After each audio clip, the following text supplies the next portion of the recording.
Currently, there's a massive amount of people struggling in their lives due to their thinking differently from the norm, from the old beliefs that have been destructive to our country here, Trinidad and Tobago. One of those beliefs are racism. It is well known that the political parties always try to separate the people in order to keep them weak mentally and even to some degree physically. After all, one man against an entire police force does not stand much of a chance, but an entire population, maybe. And it is no different right here in Trinidad as we see parties like the now defunct UNC and the present party in power, the People's Partnership, rallying around citizens of the Indian race, while the opposition party, PNM, tried to rally those of African race, generally speaking, of course. Is this really happening still in the great Trinidad and Tobago, a land where the Indian and African race is almost completely equal in population number? Soon this ploy will come to an end though, as perhaps a new political party will arise that is made of new members, not old people from before, new members from the youth who do not reek of corruption so badly. This is what we need, not UNC, not PNM, not People's Partnership, not ILP. For the current parties have lost all trust of the people. Don't you agree? And it seems to have become a race to the finish line to elect people from a choice of dumb and dumber, with less and less valid, honest people in the government circle. The vote has become almost as useless as the Americans voting for either Republican or Democratic. Did you know that that doesn't even exist? It's all tribalism. Mentalities are so corrupted in those circles of Republican and Democratic that those definitions don't even exist. Not anymore. And they can instead be thought of as criminal gangs. The Rebloodlicans and Democrips, as Jesse Ventura jokingly says. Do any of the youth really support any of these parties, or are they just brainwashed and forced to vote by their parents? Is the only solution to reforming Trinidad a whole new government made up of new people who didn't have to use connections, family ties, and bad business to get their so-called esteemed political position? What if we started new and left negative people behind as we ourselves pledge to leave negative habits behind? Because problems don't only exist in the government, but in the people too. Strengthening this so-called power structure, also called globalism, and the military-industrial complex. But let us face it, there is one special way that racism penetrates and divides us as human beings from our most powerful selves. And that is that we do not teach our kids about the heroes that have come before us and paved the way for them. Heroes that are of their race. They don't teach this in history class. I know that we do teach a little bit about Gandhi and a little bit about Martin Luther King from time to time. But why aren't we educated on the huge amount of revolutionary freedom fighters that have come before? We have a rich history, especially as colored people. All we are taught is this European poverty-stricken history that is boring as hell, and it makes us feel inferior about not only the way we look but where we come from. Do students realize just how many revolutionaries TNT produced? Do we understand how much of a fight the Caribbean has put up against the universal enemy, and that is the power structure, or otherwise called colonialism? Do we understand that we do not need to be bullied by everybody in power? Learning about self-respecting revolutionaries of our race is not a bad thing, you know. It doesn't mean that the kids are gonna copy them exactly as they are and inherit their weaknesses. No, they will learn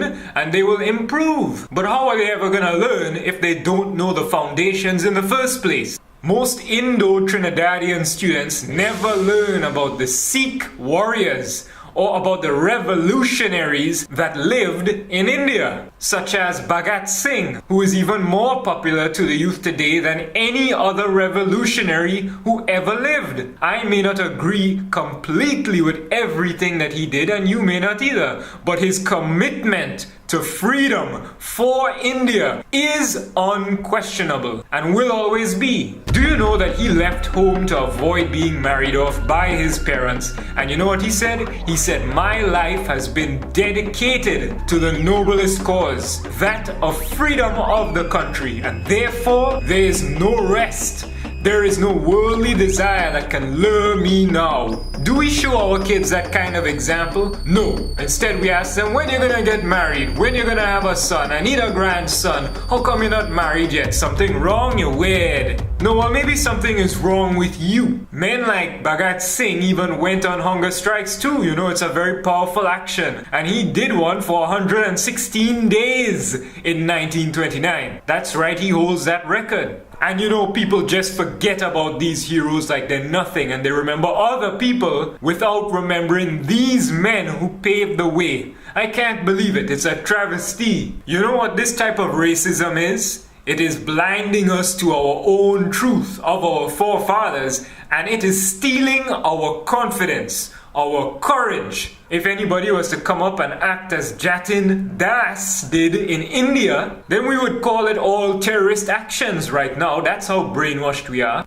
There were Muslims too, and do we teach our Muslim kids anything about them? People such as Ashfaqullah Khan, who was hanged for fighting for his freedom. Back then, the Indians were trying to fight the British. But you know what kind of Trini Indians we have now? Trini Indians who are trying to become British. It was half British, half Trini, you know. But let's not stop at the Trini Indians, and let's move forward to the Afro-Trinidadians who are not taught about their past. What member of our youth today is taught in school about Kwame Ture? He was a Trinidadian American. Do you know how much that means? What about the 1970 Black Power Revolution in Trinidad and Tobago? Yes, that's right. Trinidad had taken note of revolutionary action that happened in Canada during the 1970s. What happened in Canada is 6 West Indian students from the Caribbean, that's right,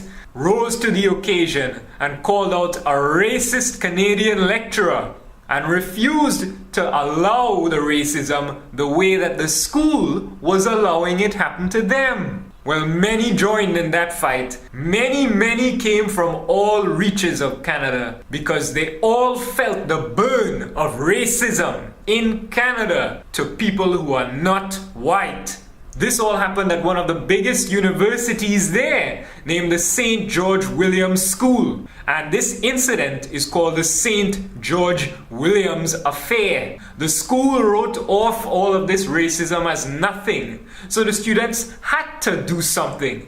And with all the black organizations coming together, they rose awareness of that racism. Well, what about the 1970s Black Power Revolution in Trinidad? Trinis saw what was going on in Canada, and they too rose up because they felt the same burn that was felt over there, over here. And they protested too. The protest raised awareness of the racism and gathered tens of thousands of people. This is not a small thing at all. This kind of march is much more important for our youth to know about than all those fake stuff going on during our fake Independence Day. And don't come to me now and say, oh, we are independent, because we are not. And it did pay off to some degree. Those protests were not in vain, because after those protests, the harsh racist employment terms was softened. Do you know back then they would only hire you if you were white for a good job in a bank? Especially the Canadian banks, which were the most racist places in Trinidad. Well, looks like we let them get away with it today because they've disguised their racism. But don't you ever let the disguises and the subtlety fool you. You know, racism is not direct as it used to be in the old days with our forefathers, because our forefathers made certain to fight it directly. And now we have come and inherited the treasures of their hard work. The roads that were paved by them is what we drive on now. But do we really deserve it? No, because we have not taken up their battle. We have not continued on with their fire. The racism might have lessened in its direct expression, but it is as strong as ever in its subtlety. Will we allow it, or will we think and fight?